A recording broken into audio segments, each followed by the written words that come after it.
velkommen til min video, hvor jeg viser Lash Permanent step by step. Jeg udfører god hygiejne, inden jeg starter proceduren, da jeg skal arbejde med øjenområdet. Herefter går jeg ind og vælger størrelse på curler og limer den fast til mit øjenlåg. Det er meget svært at udføre denne procedure selv, så af sikkerhedsmæssige årsager vil jeg ikke anbefale, at du gør det derhjemme, medmindre du har erfaring og viden omkring proceduren.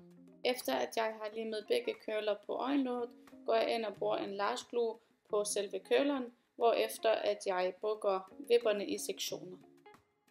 Herefter går jeg ind og bruger permanent gel, og her er det vigtigt, at du har øjnene lukket, ellers så kan du få dampen fra permanent gel i øjnene, og det svier rigtig meget. Herefter lægger jeg et osmotisk film på og lader det virke i 15 minutter. Det var også rigtig svært at gøre selv, men det lykkes.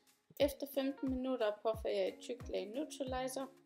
Jeg påfører igen et osmotisk film på og lader det virke i 15 minutter. Efter 15 minutter fjerner jeg curleren og limen med en fugtig vatrundel. Jeg påfører nu protector cream som forberedelse til farvning af vipper.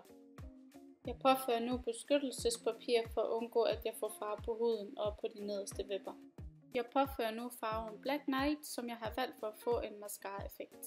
Efter 10 minutter fjerner jeg beskyttelsespapir og fjerner overskydende produkt med en tør vatrundel og herefter en våd vatrundel. Til sidst påfører jeg Lash Botox for at give pleje og fylde til vipperne. Det bliver det færdige resultat. Tak fordi I så med.